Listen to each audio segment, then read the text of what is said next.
What's up, everybody? Welcome to episode 2 of Jason's awesome DVD shelf.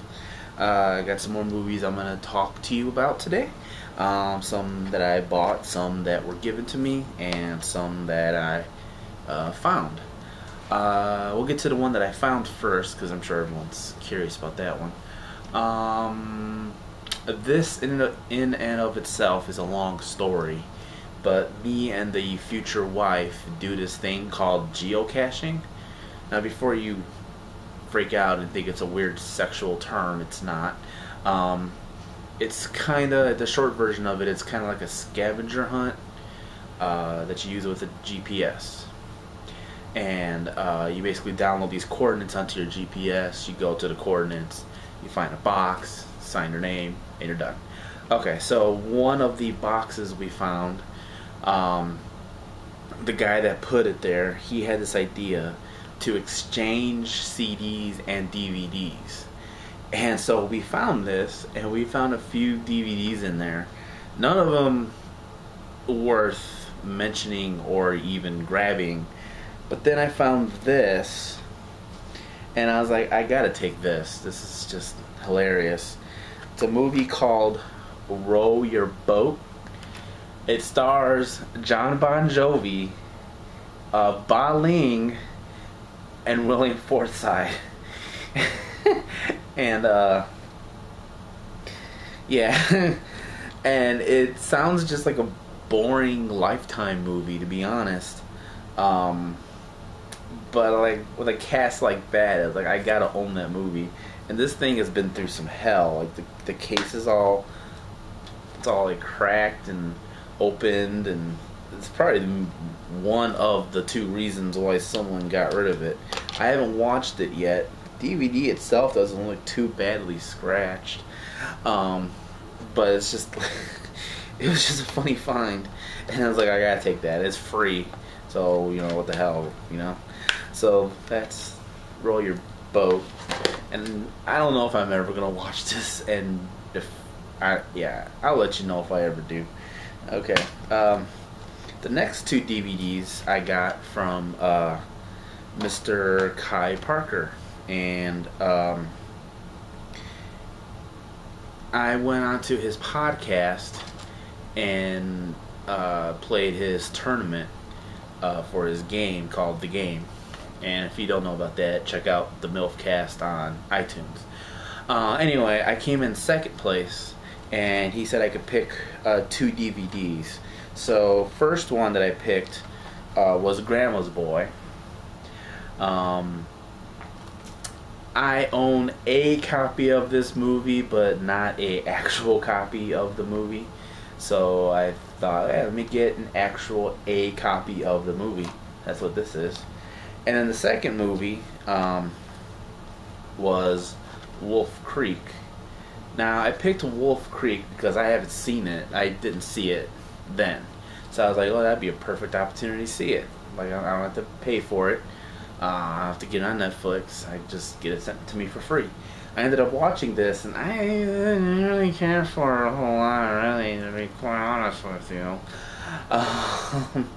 It was just boring, and then, like, just stupid. I wrote a review of it on Man, I Love Films. Look that up too while you're at it. But Grandma's Boy is fucking hilarious. I love this movie, and yeah, it's just hilarious. Next one I'm gonna share with you. I actually bought at a place that's here in Indianapolis called Half Price Books. I think they have these all over the country. I'm pretty sure of it, actually. But if you don't know what it is, it's really just like a used bookstore that you can sell books and magazines and even newspapers. And you can also sell movies, DVDs, VHS, CDs, records. Like, they have everything. It's crazy.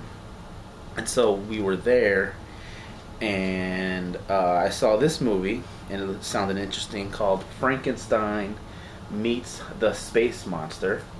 And it's from, like, I don't know, 1965.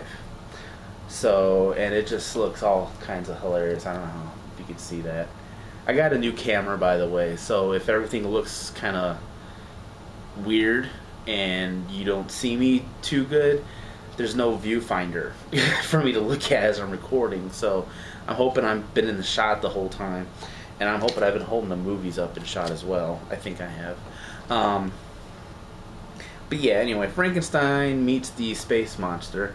It just sounds absolutely batshit insane, and God, I haven't watched it yet, but it looks funny as all hell. So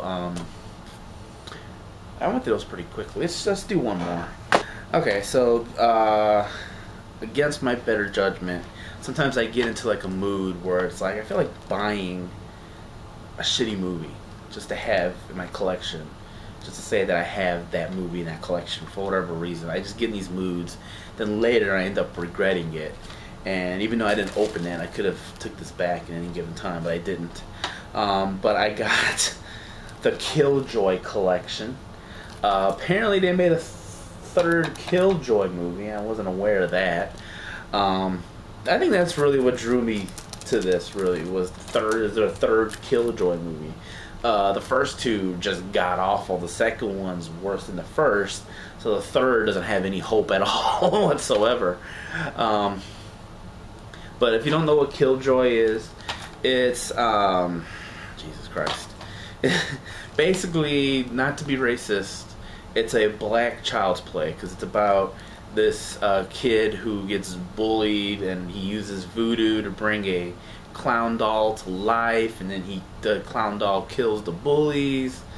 It's a weird movie. And the second movie is about like these juvenile delinquents going to do community service in the woods by cleaning up the woods or some shit. I don't remember that too well. And then the Killjoy clown just stalks them, and that's basically. They don't ever mention the kid in the first movie. I think they may mention it once, like it's an urban legend, and you know, oh, this kid brought this clown to life or whatever. Now he stalks the woods, because that makes sense. But the third one I've never seen or even knew it existed.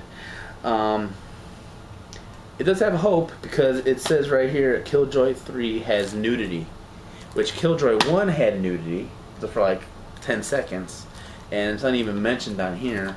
Killjoy 2, man, might have had some nudity, actually. I don't remember now. But I hear they actually specify nudity, so that kind of has my hopes up, but I'm not expecting too much. So I own... Jesus Christ. I own all 3 Killjoy movies. I'm so sad. So while I'm wallowing in self-depression, let's cut to Cokie, and we'll do his dog movie of the week. I'm back, bitches. And here's another edition of Cokie's dog movie of the week. I'm going to talk about the 1990s film Bingo. So apparently it's a stereotype or whatever word that it is. It's called a trope. Thank you. Where a dog has to get left behind and needs to follow its human to wherever the hell the people move to without the dog. Because this is the second one of these that I've talked about already, and I talked about 2, and I got more coming up.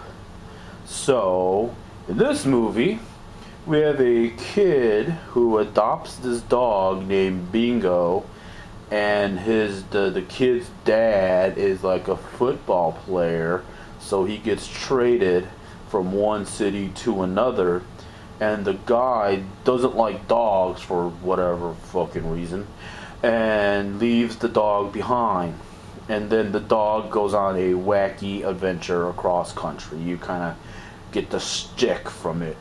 So that's my dog movie of the week.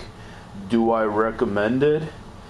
Meh, you could do worse, but it's really just like any other dog movie that's out there.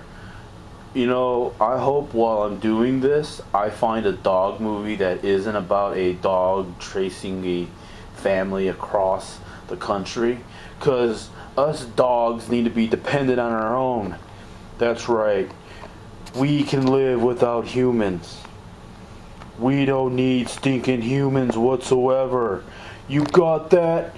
Do you got that? Okay, so that's gonna do it for this episode of whatever the fuck I'm calling. What was it? Jason's Awesome DVD Shelf. Yeah, that's it. I don't know why I can't remember that. Okay, anyway, another episode coming up sometime soon, later, next week, maybe. I don't know. Well, this is just whenever I get a chance. Until then, later.